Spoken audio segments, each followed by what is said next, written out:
Hello everyone, स्वागत है आप सभी का एडुमाइंड शिक्षा के इस डिजिटल प्लेटफॉर्म पर। और यूपी टेट का जो हमारा मास्टर बैच चल रहा है उसमें आज हम लोग इंटेलिजेंस की 6 क्लास करेंगे, जिसमें हम लोग इंटेलिजेंस की बहुत ही इंपॉर्टेंट थ्योरी को डिस्कस करेंगे जो लगभग लगभग हर एग्जाम में पूछी जाती है। जैसे हमने लास्ट थ्योरी की थी उतनी ही इंपॉर्टेंट आज की भी थ्योरी है। इससे पहले कि हम लोग आगे बढ़ें, एक छोटी सी अपडेट आपको दे देता हूँ। जब आप एडुमाइंड शिक्षा के होम पेज पर जाएंगे तो होम पेज के बराबर में आपको कोर्सेज करके एक सेक्शन देखने को मिलेगा। इस कोर्सेज सेक्शन में आपको नीचे यूपी टेट 2026 मास्टर बैच लिखा हुआ दिखाई देगा। इस मास्टर बैच की सारी क्लासेज आपके यूपी टेट के साथ साथ सी टेट और अदर टेट के एग्जाम में बहुत ज़्यादा इंपॉर्टेंट है। आप इनको जरूर एक बार वॉच कीजिए, ये क्लासेज आपके लिए बहुत ज़्यादा हेल्पफुल होंगी। इससे पहले कि हम लोग आगे बढ़ें, एक छोटी सी रिक्वेस्ट आपसे कर लेता हूँ, अगर अभी तक आपने इस चैनल को सब्सक्राइब नहीं किया तो प्लीज़ सब्सक्राइब कर लीजिए। आगे आने वाले जितने भी आपके एग्जाम हैं डेफिनेटली उनमें बहुत ज़्यादा हेल्प मिलेगी आपको इस चैनल से। साथ ही साथ इस वीडियो को लाइक करके अपने फ्रेंड्स के साथ में शेयर जरूर कर दीजिएगा। और अगर इस क्लास के दौरान आपका कोई भी डाउट आता है तो आप कमेंट बॉक्स में लिख देना, मैं इंस्टेंट आपका रिप्लाई दे दूंगा। चलिए तो हम लोग देख लेते हैं इस क्लास के क्या क्या ऑब्जेक्टिव्स हैं। यहाँ पर आपको जो हाईलाइटेड टॉपिक्स दिख रहे हैं येलो कलर से, ये सब हम लोग लास्ट क्लास में डिस्कस कर चुके हैं। आज हम लोग बहुबुद्धि सिद्धांत यानी मल्टीपल इंटेलिजेंस थ्योरी को डिस्कस करेंगे। बहुत इंपॉर्टेंट थ्योरी है, यहाँ से कई सारे क्वेश्चंस बनते हैं, कई एग्जाम्स में पूछे जाते हैं। तो चलिए हम लोग देख लेते हैं इस थ्योरी को। इस थ्योरी को दिया था हार्वर्ड गार्डनर ने। यहाँ पर आपको इनकी इमेज दिख रही होगी, ये है हार्वर्ड गार्डनर। ये कौन थे? ये एक अमेरिकन साइकोलॉजिस्ट थे। इन्होंने बहुबुद्धि सिद्धांत दिया है, ये उसके फादर कहलाते हैं। यानी मल्टीपल इंटेलिजेंस थ्योरी कहीं पर भी अगर आपको लिखा हुआ मिले तो आप हार्वर्ड गार्डनर के साथ ही जाइए। एमआई थ्योरी इसको हम शॉर्ट में कहते हैं। आगे बढ़ते हैं, हम लोग देख लेते हैं ये एमआई थ्योरी क्या कहती है। तो ये एमआई जो थ्योरी है इसके नाम से ही क्लियर है कि मल्टीपल इंटेलिजेंस हमारे अंदर पाई जाती है। तो ये थ्योरी भी सेम जैसी हमने पिछली थ्योरियाँ पढ़ी हैं उन्हीं की तरह ये भी है। ये भी कहती है कि सभी में बुद्धि एक टाइप की नहीं होती, बहुत टाइप की बुद्धियाँ पाई जाती हैं। बस ये है किसी ने अलग तरीके से क्लासीफाई कर दिया उनको, किसी ने अलग तरीके से कर दिया। उसके बाद हर पर्सन, हर इंडिविजुअल यूनिक होता है, सभी में अलग अलग क्वालिटी होती हैं। ऐसा नहीं कि राम और श्याम दो पर्सन हैं, दोनों में एक जैसी क्वालिटी हो, डेफिनेटली अलग होंगी। आगे बढ़ते हैं, हम लोग देख लेते हैं हार्वर्ड गार्डनर के अकॉर्डिंग कितने टाइप की बुद्धि होती है। तो हार्वर्ड गार्डनर ने स्टार्टिंग में 7 टाइप की बुद्धि बताई थी, उसके बाद इन्होंने 8 टाइप की बुद्धि बताई और लास्ट में कुछ लोगों ने इसमें एक और फैक्टर जोड़ दिया जिसको हम 9th फैक्टर कहते हैं। एक एक करके हम लोग इसको डिस्कस कर लेते हैं। इससे अगली वाली स्लाइड पर हम लोग चलते हैं जहाँ पर हमें हिंदी में भी लिखा हुआ मिलेगा। तो देख लीजिए यहाँ पर आपको जो 9 टाइप की बुद्धियाँ हैं वो लिखी हुई दिख रही हैं। सबसे पहली है आपकी भाषाई बुद्धि, उसके बाद है आपकी तार्किक गणितीय बुद्धि, देन है आपकी संगीतात्मक बुद्धि, देन है आपकी शारीरिक गतिज बुद्धि, उसके बाद है दृश्य स्थानिक बुद्धि, उसके बाद है आपकी अंतर्वैयक्तिक बुद्धि और इससे मिलता जुलता है अंतरावैयक्तिक बुद्धि। उसके बाद इन्होंने एक लास्ट में और टाइप की बुद्धि जोड़ी थी जिसको हम प्रकृतिवादी बुद्धि कहते हैं और कुछ लोगों ने इसमें एक और इंटेलिजेंस को लास्ट में जोड़ा जिसको हम अस्तित्ववादी बुद्धि कहते हैं। अब हम एक एक करके इनको डिस्कस कर लेते हैं। देखिए, जब आप में किसी भी भाषा को बोलने की, उसको समझने की, उसको लिखने की इंटेलिजेंस होती है उसको हम लिंग्विस्टिक इंटेलिजेंस कहते हैं और दुनिया के हर पर्सन में ये पाई जाती है। किसी को हिंदी अच्छी आती है, किसी को इंग्लिश अच्छी आती है, किसी को मराठी अच्छी आती है, किसी को तमिल अच्छी आती है, ऐसे किसी को मान लीजिए चाइनीज अच्छी आती है, किसी को रशियन अच्छी आती है, इंग्लिश अच्छी आती है। तो भाषाई बुद्धि सभी में अलग अलग टाइप की पाई जाती है और सभी की अपनी अपनी भाषा समझने की बुद्धि होती है। देन दूसरी आती है आपकी लॉजिकल मैथमेटिकल इंटेलिजेंस। ये किस में पाई जाती है? ये जो साइंटिस्ट होते हैं आपके या फिर जो मैथमेटिशियन होते हैं उनमें इस टाइप की बुद्धि पाई जाती है। या आप रीजनिंग के क्वेश्चन कर पा रहे हो तब भी आप में ये बुद्धि पाई जाती है, लॉजिकल मैथमेटिकल इंटेलिजेंस। देन है आपकी म्यूजिकल इंटेलिजेंस। अगर आप म्यूजिक से जुड़े हुए हो, जैसे आपने देखा है बॉलीवुड के जो भी सिंगर वगैरह हैं या फिर कोई भी म्यूजिक कंपोजर है इस टाइप का, तो उसके अंदर जो बुद्धि पाई जाती है उसको हम म्यूजिकल इंटेलिजेंस कहते हैं। नेक्स्ट आता है आपका बॉडली काइनेस्थेटिक इंटेलिजेंस। जो एथलीट होते हैं, जो खिलाड़ी होते हैं, उनमें इस टाइप की बुद्धि पाई जाती है क्योंकि वो बॉडी से फिट होते हैं और बहुत टाइप की वो एक्टिविटी करते हैं तो उनके अंदर इस टाइप की बुद्धि पाई जाती है। देन है आपकी विजुअल स्पेशियल इंटेलिजेंस। जैसे आपने कोई भी सीन देखा या कोई भी चीज़ आपने देखी उसको आपने बता दिया या ड्रॉ कर दिया किसी भी पेपर पर, तो ये आपकी कौन सी इंटेलिजेंस हो जाती है? Visual special intelligence. देन आपकी जो 6 और 7 नंबर की इंटेलिजेंस है वो बहुत ज़्यादा इंपॉर्टेंट है। 6 है आपकी इंटरपर्सनल इंटेलिजेंस यानी अंतर्वैयक्तिक बुद्धि। जब आप किसी दूसरे से अच्छे से बात कर पा रहे हो, उसको अच्छे से डील कर पा रहे हो, आप सोसाइटी में रह पा रहे हो, उसके साथ इंटरेक्ट कर पा रहे हो, तो वहाँ पर जो आपकी बुद्धि ज़रूरत होती है उसको हम अंतर्वैयक्तिक बुद्धि कहते हैं। इसको हम पीपल स्मार्ट भी कहते हैं। इस नाम से कई बार ये क्वेश्चन पूछा गया है कि पीपल स्मार्ट आपकी कौन सी बुद्धि होती है, तो आपको आंसर क्या देना है? Interpersonal intelligence. और अगर हम अंतरावैयक्तिक बुद्धि की बात करें तो आप खुद के लिए कैसा सोचते हो, तो वो आ जाता है आपका अंतरावैयक्तिक बुद्धि में, यानी इंट्रापर्सनल इंटेलिजेंस। सेल्फ स्मार्ट इसको हम बोल सकते हैं। आप खुद के लिए कितना सोचते हो, कैसे आप खुद को डील कर रहे हो, वो सारी आपकी जो बुद्धि है उसको हम सेल्फ स्मार्ट कहते हैं। जैसे आप खुद के लिए एक जॉब ढूंढ रहे हो, खुद को आप कैसे ट्रीट कर रहे हो, ये सारी चीज़ें आपकी इंट्रापर्सनल इंटेलिजेंस में आ जाएंगी। देन बात आती है नेचुरलिस्टिक इंटेलिजेंस की। जैसे आपने माली देखा है, गार्डनर, वो क्या करता है, पेड़ पौधों को लगाता है, उनको सींचता है, यानी जो नेचर है उसकी वो केयर करता है। तो ऐसे जो पर्सन होते हैं उनके अंदर जो इंटेलिजेंस होती है उसको हम नेचुरलिस्टिक इंटेलिजेंस कहते हैं। देन आपकी एग्जिस्टेंशियल इंटेलिजेंस, जो साधु महात्मा होते हैं उनमें इस टाइप की बुद्धि पाई जाती है, वो एग्जिस्टेंस की बातें करते हैं, बहुत ही ज़्यादा फिलोसफर होते हैं, उनके अंदर इस टाइप की बुद्धि पाई जाती है, वो फिलॉसफी के थ्रू अपना जो है ज्ञान डिलीवर करते हैं लोगों में। अब हम लोग बात कर लेते हैं, जो हमने 9 टाइप की यहाँ पर इंटेलिजेंस पढ़ी उसको हम कैसे याद रखेंगे। तो यहाँ पर मैंने आपके लिए 2 ट्रिक बनाई हैं, उन 2 ट्रिक में से आपको जो भी अच्छी लगे आप उससे याद कर लेना। पहली ट्रिक आपकी इन इंटेलिजेंस के फर्स्ट लेटर से बनी हुई है, इसमें हम LMBS SIINE, इससे आप याद रख सकते हो। अगर ये आपको ठीक ना लगे तो आप सेकेंड वाली ट्रिक देख सकते हो, जिसमें आप क्या याद रखोगे, लंबे smart student in India never escape.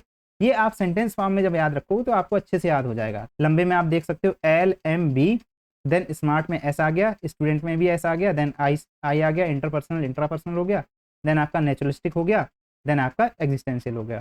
ठीक है, तो इस तरीके से आपकी सारी बुद्धि एक ही सेंटेंस में आ गई। आप अगर इस सेंटेंस को याद रखते हो तो आप कभी भी इन बुद्धियों के नेम नहीं भूलोगे। आपके टेट एग्जाम में हो सकता है इस बार पूछा जाए इस टाइप के क्वेश्चन, तो इनको आप याद रखिएगा। आगे हम बात करते हैं इस थ्योरी की टीचिंग में क्या इंपॉर्टेंस है, क्या ये जो है हेल्प करती है हमारी टीचिंग में।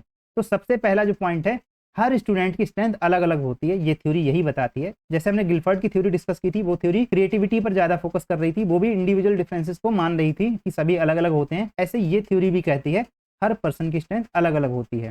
अच्छा, आपको एक बात यहाँ पर बताऊं, देखिए जो यूनिफैक्टर थ्योरी है वो सभी को एक तरीके से जज करती है, उसके अलावा आपकी जितनी भी थ्योरी हैं वो सभी क्या कहेंगी कि लोगों में इंडिविजुअल डिफरेंसेस पाए जाते हैं। सेकंड पॉइंट है, शिक्षण लचीला होना चाहिए। भाई अब जब अलग अलग पर्सन में अलग अलग एबिलिटीज हैं तो सभी के अकॉर्डिंग ही हमें तो पढ़ाना होगा। अगर हम सभी को एक जैसे तरीके से पढ़ाएंगे तो कुछ बच्चों की हेल्प हो जाएगी, कुछ बच्चे जो हैं वो नहीं सीख पाएंगे। तो हमारा शिक्षण जो है फ्लेक्सिबल होना चाहिए, अच्छे बच्चों के लिए भी होना चाहिए और जो वीक हैं उनके लिए भी होना चाहिए। इसीलिए तो हम लेसन प्लान ऐसा बनाते हैं कि उसमें सभी इंक्लूड हो जाएं। इसीलिए तो हम क्वेश्चंस पूछते हैं बच्चों से, जैसे हम इंटरेक्शन करते हैं बच्चों से तो वहाँ पर हम क्या करते हैं, 2 वे प्रोसेस बनाते हैं। वहाँ पर हम ऐसा नहीं कि हम सीधे गए और बोलने लगे और बोलते बोलते चले आए, बच्चों से कुछ पूछे नहीं, तो ये जो है टीचिंग नहीं है। तो इसके अकॉर्डिंग हमारे जो टीचिंग है वो फ्लेक्सिबल होनी चाहिए। नेक्स्ट, गतिविधि आधारित शिक्षण होना चाहिए, इसमें बच्चे इन्वॉल्व हो सकें, बच्चे आके वहाँ पर आपके साथ इंटरेक्ट करें और आप जो एक्टिविटी करा रहे हो उसमें बच्चे इन्वॉल्व हो सकें। जैसे मान लीजिए कोई ऐसा एक्सपेरिमेंट आप करा रहे हो जो हार्मफुल नहीं है, तो आपने बच्चों को बुलाया और उनसे करा दिया, तो बच्चे वहाँ पर इन्वॉल्व हो गए। तो इस तरीके से अगर हम देखें तो ये थ्योरी हमारी काफ़ी ज़्यादा हेल्प करती है आज की मॉडर्न एजुकेशन में। अब हम बात करते हैं क्लासरूम के क्या एग्जाम्पल हो सकते हैं। जैसे मान लीजिए आपके स्कूल में कोई कल्चरल प्रोग्राम हो रहा है, तो उस कल्चरल प्रोग्राम में बच्चे कुछ सिंगिंग करते हैं, कुछ डांस करते हैं, तो सभी बच्चों में अलग अलग टाइप की एबिलिटी होती है। जैसे कोई बच्चा म्यूजिक को पसंद करता है तो वो सॉन्ग अच्छे गा लेगा, हो सकता है वो कोई म्यूजिकल इंस्ट्रूमेंट अच्छे से बजाना जानता हो। तो ऐसे जो बच्चे होते हैं उनके पास म्यूजिकल इंटेलिजेंस ज़्यादा अच्छी होती है। देन लॉजिकल स्टूडेंट जो होते हैं वो प्रॉब्लम्स आपके सामने रखते हैं, वो पूछेंगे क्वेश्चंस। जैसे आपने देखा हो कुछ स्टूडेंट ऐसे होते हैं जो बार बार बिना सिर पैर के भी क्वेश्चन पूछ लेते हैं, आपको ऐसा क्वेश्चन दे देंगे कि आप उस पर फंस जाओगे। तो ऐसे जो बच्चे होते हैं उनकी लॉजिकल इंटेलिजेंस बहुत ज़्यादा होती है। दैन काइनेस्थेटिक जो स्टूडेंट होते हैं वो एक्टिविटी में ज़्यादा अच्छे से इन्वॉल्व होते हैं। जैसे मान लीजिए आपके स्कूल में कोई अच्छा प्लेयर है बच्चा, कोई अच्छा क्रिकेट खेल लेता है, कोई अच्छा फुटबॉल खेल लेता है, किसी की रनिंग अच्छी है, कोई खो खो अच्छा खेल लेता है, तो इन सभी के पास काइनेस्थेटिक इंटेलिजेंस बहुत अच्छी होगी। इसी तरीके से आप फर्दर क्लासीफाई कर सकते हो। तो यहाँ पर हम कह सकते हैं डिफरेंट मेथड्स हमें यूज करने चाहिए अलग अलग बच्चों के लिए, अलग अलग माइंड्स के लिए। अब हम बात करते हैं इस थ्योरी के क्या मेरिट्स हैं। तो सबसे पहला पॉइंट है, ये थ्योरी क्रिएटिविटी को बढ़ाती है। इसके अकॉर्डिंग हर पर्सन अलग अलग इंटेलिजेंस रखता है, तो सभी को मौके देने चाहिए हमें, ताकि वो अपनी क्रिएटिविटी को जाहिर कर सके और उसको इम्प्लीमेंट कर सके, उसको आगे बढ़ा सके। सेकंड है, ये थ्योरी व्यक्तिगत विभिन्नताओं को एक्सप्लेन करती है, मतलब हर पर्सन में अलग अलग एबिलिटी पाई जाती है, इस थ्योरी के अकॉर्डिंग ये बात सेटिस्फाई हो जाती है। देन है, ये थ्योरी शिक्षण में सहायक है। कैसे सहायक है, जैसे हम बच्चों को एक्टिविटी करा रहे हैं या उनकी हम इंडिविजुअल डिफरेंसेस को ध्यान रख रहे हैं, या फिर हम उनके अकॉर्डिंग अपने लेसन प्लान को बना रहे हैं, फ्लेक्सिबल बना रहे हैं, अपनी टीचिंग में इंक्लूसिव एजुकेशन का ध्यान रख रहे हैं, ये सब इस थ्योरी के गुण हैं। इन सभी को एक्सप्लेन करती है ये थ्योरी अच्छे से। अब बात करते हैं डीमेरिट्स की क्या सीमाएं हैं। तो इनकी भी थ्योरी वैसी है जिसमें बहुत सारे फैक्टर्स हैं। जैसे हमने गिलफर्ड की थ्योरी देखी थी, उसमें 180 टाइप की बुद्धियां थी, ऐसे यहाँ पर 7 या 8 टाइप की जो बुद्धियां हैं उनका मापन करना कठिन है। उसमें हम ये नहीं मेजर कर सकते किस पर्सन में कौन सी बुद्धि ज़्यादा है कौन सी कम है।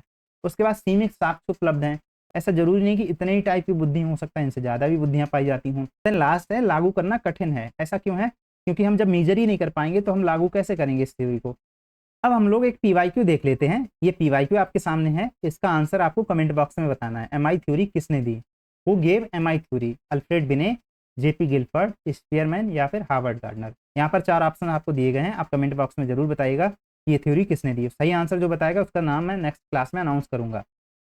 अब हम बात करते हैं हम किस कंक्लूजन पर पहुंचते हैं। तो ये थ्योरी कहती है कि अगर आप केवल आईक्यू मेजर कर रहे हो तो इसका मतलब ये नहीं कि आपने उसकी पूरी तरीके से इंटेलिजेंस को मेजर कर लिया, उसके कई सारे फैक्टर आप छोड़ दोगे, क्योंकि आप तो केवल आईक्यू एक ही फैक्टर देख रहे हो, उसके बहुत सारे फैक्टर्स ऐसे होंगे जो कि उसको आते होंगे, आपने उनको जज ही नहीं किया होगा। देन सिंगल आईक्यू नहीं होती इंटेलिजेंस, ठीक है, आपको याद रखना है कि आईक्यू का मतलब इंटेलिजेंस नहीं होता।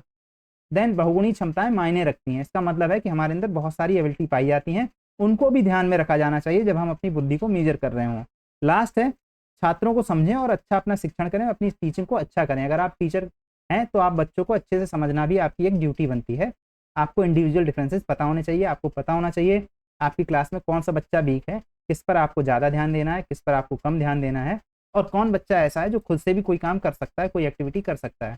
तो ये सारी बातें आपको पता होनी चाहिए। इस थ्योरी का जो सार है वो यही है कि आपको बच्चों को अच्छे से समझना है, क्योंकि हर बच्चे में अलग अलग टाइप की बुद्धि होती है।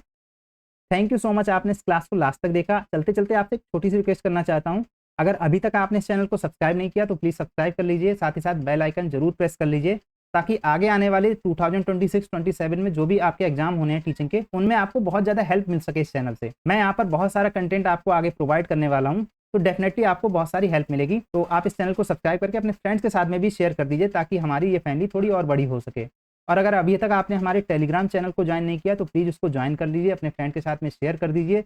वहाँ पर मैं आपको डेली अपडेट्स देता हूँ टीचिंग एग्जाम से जुड़ी हुई, साथ ही साथ मैं वहाँ पर आपको फ्री नोट्स भी प्रोवाइड करता हूँ। बहुत सारे मैंने आपको वहाँ पर फ्री नोट्स भी प्रोवाइड किए हुए हैं। डेली मैं वहाँ पर आपको 1 या 2 नोट्स प्रोवाइड कर देता हूँ। तो जल्दी से अभी डिस्क्रिप्शन बॉक्स ओपन कीजिए, वहाँ पर आपको टेलीग्राम चैनल का लिंक दिया गया है, उसको प्रेस करके तुरंत हमारे टेलीग्राम चैनल पर पहुँच जाइए। वहाँ पर आपको बहुत सारा फ्री मटेरियल मिल जाएगा, और जाने से पहले आप इस चैनल को सब्सक्राइब जरूर करते जाना। थैंक यू सो मच, आपने लास्ट तक इस क्लास को देखा। Have a good day.